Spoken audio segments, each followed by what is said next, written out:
back, my friends, to another video here on the channel. Today we are going to be testing out the Elgato 4K Cam Link, as well as comparing what is really the difference between having just a normal webcam, as you guys can see right here, and an actual real camera, whether it's like a mirrorless camera or a DSLR, using a professional grade camera, essentially as a face cam, webcam, however you want to call it.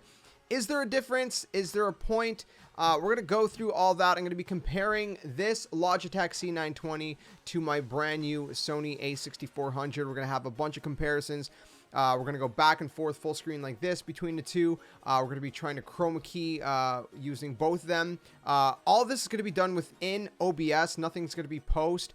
So when I'm chroma keying, I'm going to be doing it within OBS. And the reason I'm doing this in OBS rather than in post is because I want this to be something that could be used for either people that want to create video content or people that want to create streaming content. And obviously, if you're doing streaming content, you have to do it directly out of OBS rather than actually, in post and things like that. So, again, a quick little rundown of the setup I'm using. Not that it matters, but the mic is an SM7B by Shure. I'm running that into Presonus Studio 26 USB interface. Which is also, I'm also using a CLOUDLIFTER to boost some clean gain on my microphone, but that doesn't matter. I'm using an Elgato key light for some lighting. I have a little bit of natural light coming right behind the Elgato light and behind my cameras. I have a little window in the basement here. I have that, and then I have a light right above me, which is just kind of like a little pot light. Natural kind of normal basement light, if you will. So that's kind of my lighting sources. I'm also going to be testing this in low light, seeing how they compare and different things like that. So we're be doing a bunch of tests. Stick with me. If you enjoy the video, drop a like, subscribe if you guys are new, and let's get started. All right, so for this next section, we're going to be comparing the two cameras back and forth. You've already been seeing the C920 for the introduction of this video, so we're going to skip over to this one, the Sony A6400. You guys can see what it looks like comparatively full screen. You can even see I got a little speck of dirt on my shirt, which you couldn't see with the C920. So again, we're gonna go back to C920. It is worth noting right now the C920 is in 30 frames per second, and then the Sony A6400 is in 60 frames per second. That's going to be changing soon because I'm going to show you guys a quick comparison after of the Sony A6400 in 4K downscaling to 1080p running at 30 frames per second. Does that make sense? I hope that makes sense. So again, one last time, full screen C920 and then Sony A6400, and the cameras are as close in proximity as I can get them. Obviously, this far apart, give or take. So let's switch to the double cam side by side so you guys can see what it looks like side by side. So again, this is a Sony A6400. This is a Logitech C920. Again, keep in mind, right now at this portion of the video, the Sony A6400 is running at 1080p 60 frames, and the C920 is running at 1080p 30 frames. So the frame rate is going to be a little bit smoother on the Sony A6400 as of right now. Ignore that for a second, as we just compare the fact that the image quality is much sharper. Obviously, depending on what kind of lens you have on the A6400 or whatever camera you decide to use, you can get a nice bokeh effect. Right now, I don't really have much blur in the background because my camera, the way my setup is set up, I don't have a lot of room to put my camera back, so I don't have a lot of wiggle room to be able to zoom in and to kind of create a little bit more of a depth of field. But anyway, so this is a comparison. Again, 1080p 60 and then 1080p 30. I'm going to switch my Sony A6400 into 4K downscaling to 1080, but both cameras are going to be running at 30 frames as of this point.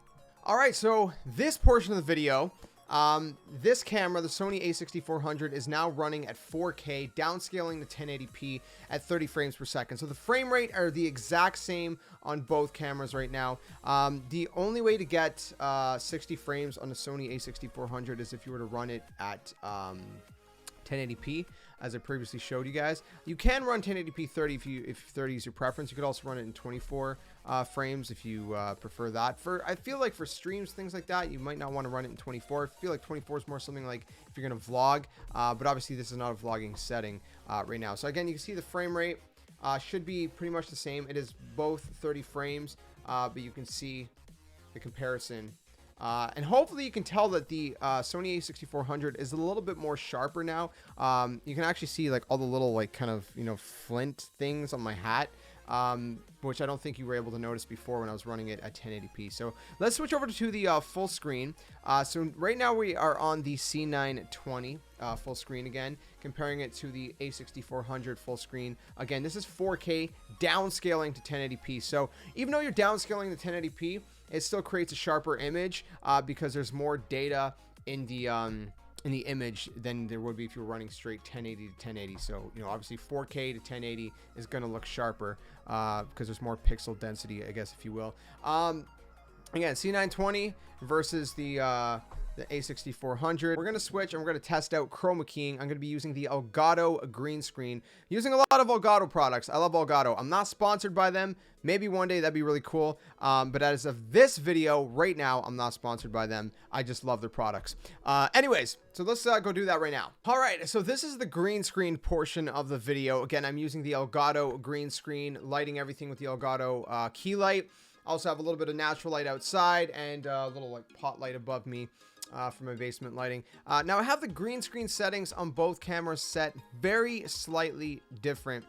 For example, my chroma key on the A6400, the similarity is 430 and the smoothness is 45. So 430 and 45, but rather on the C920, I have it at 450 and the smoothness is at 60. Now I'll show you guys if I put the exact same settings on both. So this is using the exact same green screen settings on both the Logic C920 and the Sony A6400, the exact same to a T. You can see that if I'm using the exact same settings on the C920, that there's a lot of fuzz, whereas on the A6400 there isn't. It's doing a pretty good job at smoothening things out. I could probably tweak it a little bit better to be a little bit smoother even then, but still, using the exact same settings. Of course, the Logitech C920 is not doing as great of a job, as it doesn't have as great of an image, obviously. I guess not as good as a color spectrum. So I'm going to actually turn the chroma key off so you can see how vibrant the green looks compared on both cameras. All right, so right now the chroma key is turned off on both cameras. I have no color correction going on for either one, and you can see that it looks a lot more washed out on the C920 than it does here on the A6400. On the A6400, the green actually looks more vibrant. The camera does a lot better job at, you know, picking up the colors. It has a wider color range. Sony cameras seem to be typically good at doing that.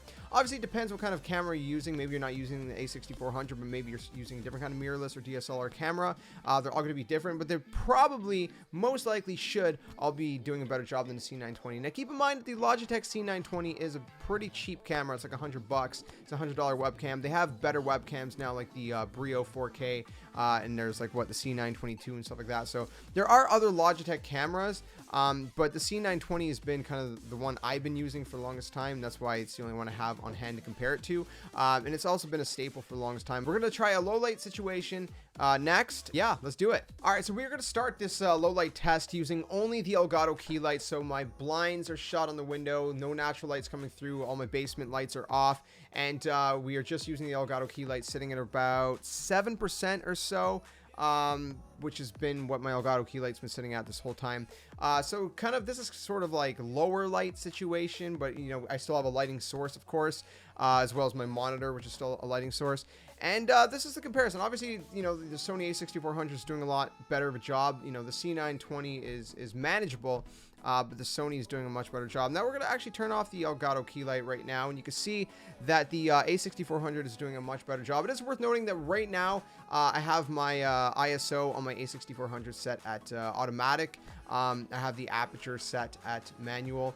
So right now I'm sitting at about 6400 ISO on my A6400 with an f5.6, which it's been f5.6 this whole time, in case you guys are wondering, for the aperture. So of course, in this setting, I have pretty much no lighting source except my monitor. And obviously, the Sony A6400 is doing an amazing job at using the monitor as a great lighting source, whereas you can barely see me on the C920. Now, I am curious, if I do turn off my monitor, how this looks. Now, I actually can't see how it looks because my monitor's turned off, but this is literally no lighting source whatsoever. I'm pretty sure that even the Sony A6400 couldn't see me. So again, this is a little bit of a low light situation, and I'm going to turn the Elgato key light back on. The ISO is now sitting at 3200, which is half of what we were at when it was pretty much completely dark. So again, a little bit of a low light test. You guys can see, you know, maybe the frame rate, how it switches in low light. We switch back here. Of course, the frame rate is going to be a little bit jittery on A6400 as well. It's in a low light situation, right? So the ISO has to get cranked. Okay, so we are back with all my lighting sources. Of course, I got my crappy, you know, basement lights on. I got my professional grade lighting, which is the Elgato key light. And of course, I got a little bit of natural light coming in as well. I like to kind of mix them up a little bit, you know, blend them. The natural light, obviously, is a clear blue sky day. There's not too much sun. It's not too sunny. It's a very small window, too, that I have in my basement here. No clouds, you know, like I said, it's clear, nice, perfect blue sky kind of day. Just the right amount of natural light, the right kind of natural lighting that you'd want. Like I said, if you're looking to up your game, if you're looking to up your quality, then obviously investing in something like a mirrorless camera or a DSLR is a great choice. You know, it's definitely way better than any kind of webcam. Does that mean the C920 is a bad camera? Not at all. If you're on a budget, or if you're just getting started, or you know, you can't afford more, whatever. The Logitech C920 has been an amazing camera to me for the past few years. I would definitely recommend it, or the C922. Those are great choices. If you can afford a little bit more, obviously, you know, something like the Brio 4K by Logitech is even better than, you know, the C920. Although, obviously not quite as good as you'd see in something like a mirrorless camera or a DSLR. And if you're wondering how I'm connecting it, it's basically a micro HDMI cable to a normal HDMI.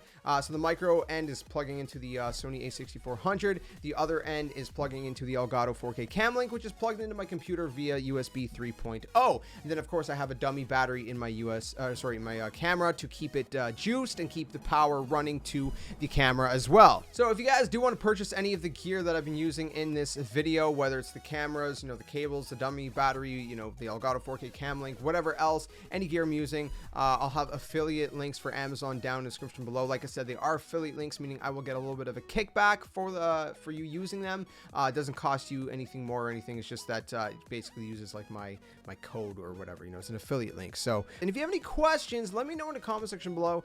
Definitely, you know, would love to answer your questions if you have any further questions beyond anything I've shown. I try to go as in depth as possible in this video to show things like, you know, low light, you know, green screening, comparing, you know, 1080p on this versus 4K, downscaling to 1080p, and all that good stuff, you know, 60 frames, 30 frames, all that stuff. So I hope I gave you guys a good sense of how it all works and, you know, how it compares. You know, like I said, Logitech C920 is great if you're just starting out, if you're on a budget, or C922. Brio by Logitech, if you can afford a little bit more, it's about a couple $100 rather than 100. Obviously, if you can afford even more and you want to up your game, you know, something like a mirrorless camera, DSLR is a great choice. So I hope this video was useful to you guys. If it was, leave it a like, subscribe if you guys new. Again, leave any questions you have down in the comments below. I'll see you guys very soon in another one, and until then, my friends, game on, and thanks for watching.